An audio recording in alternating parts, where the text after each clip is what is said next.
What's up, Average Star fans? Welcome back to another video, and today in the firing line is the Vivo X200 Pro Mini. Yes, this mini beast will be put through its paces in my full review. 5 categories, 25 points available. Let's go!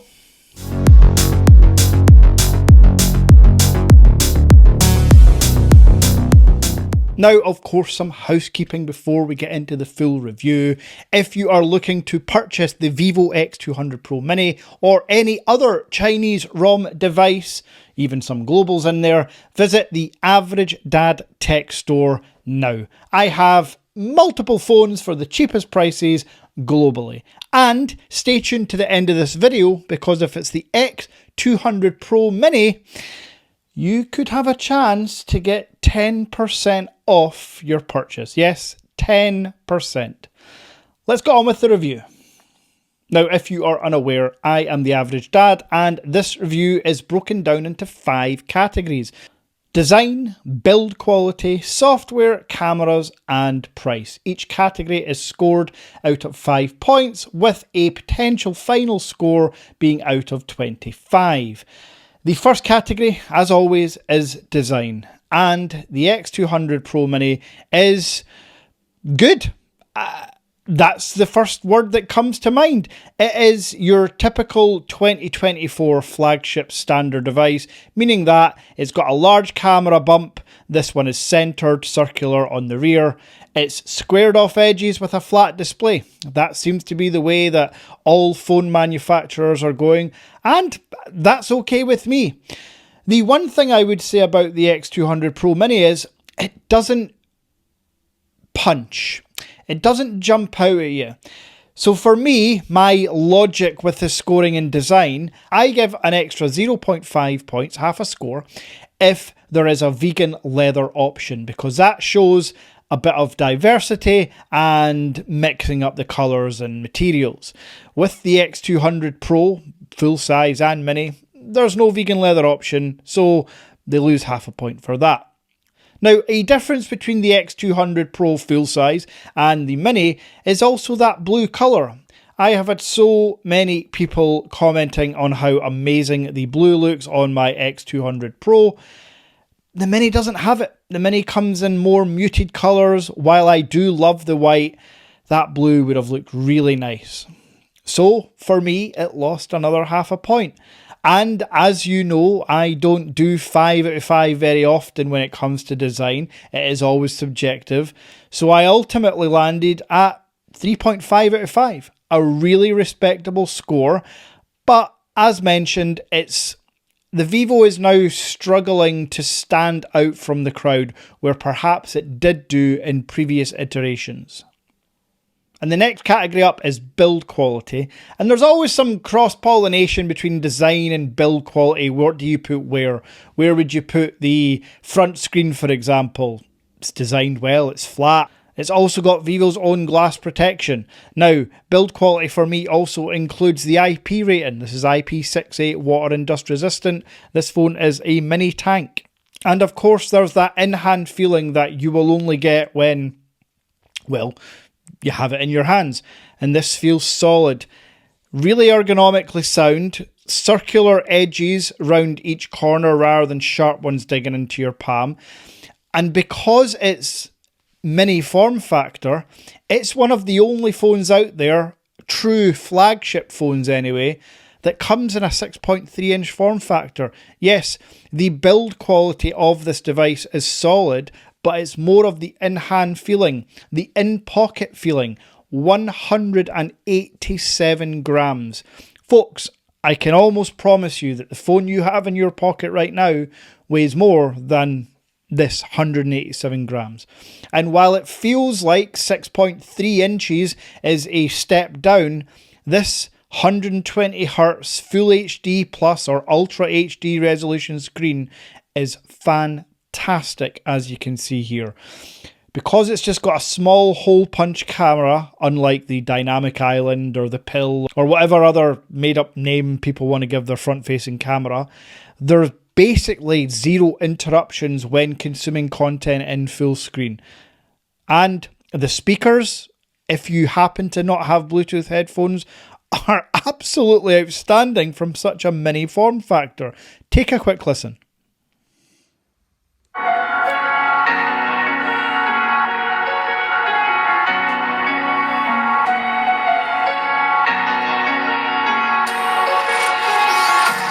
Empty hearts and neon lights, the playing with my mind. Get out of here tonight. Oh, I wanna run off and fly. And I'll tell myself it's fine to be alone, just to find somewhere that. Now, I've talked about in every other review as well that this phone is being scored against every phone. There's no separate review scoring system for mini phones or for fold phones or for flagship candy bar phones. It's just one review. It's the average dad review. So I have to compare this device not just to other mini or pro devices like the 16 Pro or the Google 9 Pro. I'm comparing this to everything. And in terms of build quality, doesn't have an IP69 rating like the OnePlus, so it's slightly more susceptible to things like power washes. I'm still not sure who's cleaning their phone with a power wash, but anyway. For me, another respectable round for the Vivo, another 3.5 out of 5. Now, if you are enjoying this review so far, make sure to hit the like button, and if you haven't already, smash subscribe. And if you want to go a step further to support the channel and be added to the private members only WhatsApp group, join through Buy Me a Coffee.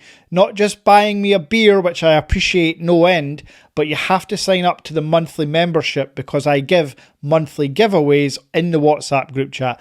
This month's giveaways totaled roughly £700 or £800. Next month, unless you've been living under a rock, if you watch my channel, next month, you decide what you want. Yes, you can choose any phone from the Average Dad Tech Store, apart from the Huawei Mate XT, but any other phone, it's yours. Brand new, sealed, shipped to you before Christmas. A nice Christmas present, but you have to be a member through Buy Me a Coffee, and I will pick the winner from the full list of names in the WhatsApp group chat. I'll do the draw the first week of December so that it's guaranteed to ship to you before Christmas Day. Now, moving on to the third and middle category of my 5, it's software. This is a strong round for Vivo. I have a really nice feeling every time I set up a Vivo device. Origin OS on the Chinese version has been upgraded to Origin OS 5, and while it looks very similar and feels very similar to Origin OS 4, it's just quicker, it's more customizable. Other features that come in a Chinese ROM seem to work better in the global ROM. So for those that are going to ask about the X200 Pro Mini, no, it doesn't have Android Auto, but the global version of the X200 Pro will be released in about 2 or 3 weeks. And yes, it'll be on the Average Dad Tech Store. While there is not going to be, sadly, a global release of the mini version, I am holding out more than a 50% chance that an update will give you Android Auto, like it has on the X Fold 3 Pro Chinese version. You need a global iteration to be released by Vivo to have a hope of Android Auto. That is why for all you X100 Ultra owners out there that still don't have Android Auto, I would stop holding your breath. There's no global version being released obviously at this point, so I don't think Android Auto will be coming at all to that device. But with the Mini, while it's not getting a global release, it's a very, very close sibling to the X200 Pro. So time will tell, but I hold out hope. Now in terms of customization, Origin OS is fantastic. It's, as mentioned, a really good Android skin. You've got lots of widgets built in from Origin OS. Yes, there's a lot of Chinese text in them, but I still use the native clock and weather app. I also have access to every single Android widget.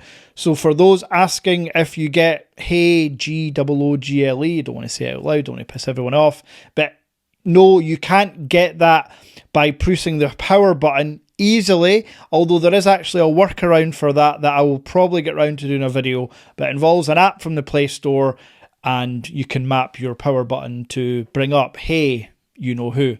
But before we talk about any workarounds, the easiest way to do it is just download the Google widget. Once you've got the Google app on your phone, which you can get through the full Google Play Store, you just have to enable Google services in the settings menu and download the Play Store from the native Vivo App Store. Once you've done that, download Google app, and there you'll see the widget bar, which has the search bar, a camera lens, which brings up Google Lens, and a microphone button, which brings up the Assistant. So software-wise, I am obviously still comparing this to global versions and global devices. So there's no Gemini, there's no Circle to search yet in terms of Google, but there is a Vivo version of it. It's all Chinese text. It's pretty unusable unless you are fluent in Cantonese or Mandarin. So please keep in mind that we have made the choice to import these phones. So it's harsh to mark down Vivo in terms of features they actually bring us, but it just happens to be in Chinese. That's not really their fault. It's meant for the Chinese market. So software-wise, I am scoring this high. It's 4 out of 5 for software.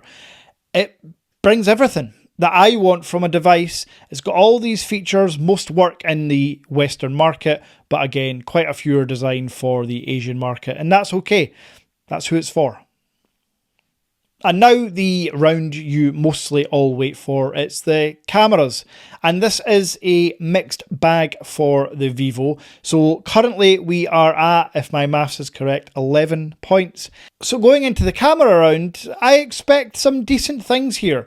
And using this phone for a full 2 weeks with my SIM card in it for a few days, many phones, if you didn't know already, there's about 12 phones being released in the past 3 weeks, and I've obviously purchased them all because I'm an addict.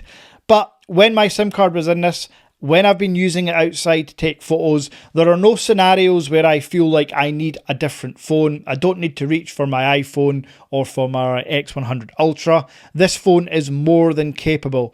It's a triple rear camera setup. The telephoto lens, however, is only 50 megapixels.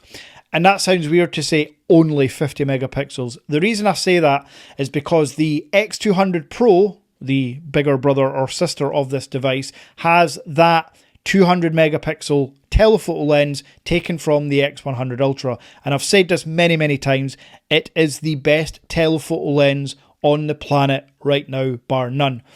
But because of the size of this device, maybe some cost savings from Vivo, if we're honest, it didn't get that, but it did get a 50 megapixel 3x optical zoom lens. And as you can see here, the output is still fantastic.